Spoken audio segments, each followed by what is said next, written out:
ఈ రోజు నెల్లూరులో ఉన్న లోకల్ టెంపుల్స్ అని తిరిగేద్దాం. ఇంకా మా అంగడి పక్కనే సాయిబాబా టెంపుల్ ఉంది. ఇంకా అక్కడ నుంచి స్టార్ట్ చేయాలి. ఫస్ట్ పూజ సామాన్లు కొనడానికి సాయిబాబా టెంపుల్ పక్కనే ఉన్న టెంకాయల షాప్ కి వెళ్ళి ఒక సెట్ తీసుకున్నాం. ఇంకా అక్కడ సాయిబాబా గుడి దగ్గర పూజ కంప్లీట్ చేసుకుని ఎరగాలమ్మ గుడికి స్టార్ట్ అయ్యాం. ఎరగాలమ్మ గుడి దగ్గర రాగానే ఇక్కడ ఏదో కన్స్ట్రక్షన్ చేస్తున్నారు. బైక్ బయట పార్క్ చేసి ఇంక లోపలికి స్టార్ట్ అయ్యాం. ఇంక లోపలికి వెళ్ళంగానే ఒక సెట్ పూజా సామాన్లు తీసుకున్నాం. ఇంకా అక్కడ నుంచి డైరెక్ట్ గా గుడిలోకి వెళ్ళంగానే టికెట్ కౌంటర్ దగ్గరికి వెళ్ళా. అర్చన టికెట్ ఒకటి తీసుకొని గుడి మొత్తం ఒక ప్రదక్షిణ చేసి ముగ్గురం కలిసి గుడిలోకి వెళ్ళాం. ఇంకా లోపల మొత్తం దర్శనం అయిపోయిన తర్వాత బయటకు వచ్చి చూస్తే మా చెల్లి మా తమ్ముడు ఇద్దరు ఫోటోషూట్ చేస్తున్నారు. నేను వచ్చేటప్పటికి అప్పుడే మా తమ్ముడు ఫోటోషూట్ అయిపోయినట్టుంది. మా చెల్లికి తీస్తున్నాడు ఇప్పుడు. ఇంకా అక్కడ ఫోటోషూట్ అయిపోయిన తర్వాత బయటికి రాగానే మా చెల్లి ముడుపులు మర్చిపోయా ఉంది. ఇంకా వేసి వస్తా అని చెప్పి లోపలికి వెళ్ళింది. ఇంకా ఎంత కంప్లీట్ చేసుకుని శివాలయంకి వచ్చేసాం. నెల్లూరులో శివాలయం టెంపుల్ చాలా ఫేమస్. ఎందుకంటే ఇక్కడ స్వయంభూగా వెలిసాడు. ఈ టెంపుల్ చాలా పెద్దది. నా చిన్నప్పుడు ఈ టెంపుల్ దగ్గర బలే ఆడుకునే వాళ్ళం. అసలు శివాలయం ఎంట్రన్స్ లోనే పెద్ద వినాయకుడు ఉంటారు. ఇక్కడ చూడండి మా తమ్ముడు తెగ దండాలు పెట్టేస్తున్నాడు. ఇంకా వినాయకుడి దగ్గర పూజ కంప్లీట్ చేసుకుని లోపలికి స్టార్ట్ అయ్యాం. శివాలయం శివరాత్రి లోప్పుడైతే మీరు చూడలేరు. అసలు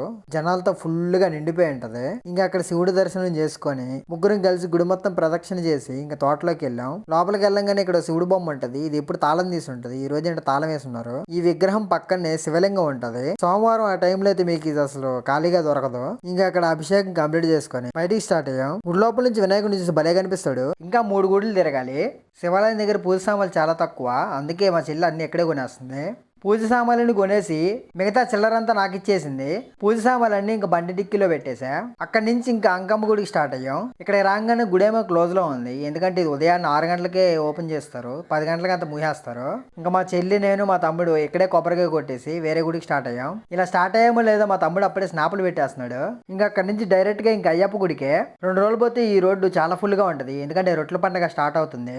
అక్కడి నుంచి ఇంకా 5 కిలోమీటర్స్ ఉంటది అయ్యప్ప గుడికి. అయ్యప్ప గుడి రాగానే 11 గంటలకు ఫుల్ ఎండ అసలు. ఇంకా అక్కడి నుంచి లోపలికి స్టార్ట్ అయ్యాం. లోపలికి వెళ్ళంగానే ఫస్ట్ టికెట్ కౌంటర్ దగ్గరికి వెళ్ళా. అతనేమో టికెట్ ఏం అవసరం లేదన్నాడు. మళ్ళీ గుడి లోపలికి వెళ్ళంగానే అర్చన టికెట్ కావాలంట.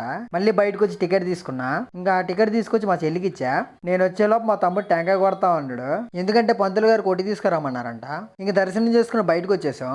మా ఓడేది తెగబోట్లు పెట్టేస్తున్నాడు. ఈ రోజు ఏంటో గుడి మొత్తం ఒక రౌండ్ వేసి రాజరాజేశ్వరి అమ్మవారి గుడికి స్టార్ట్ అయ్యాం.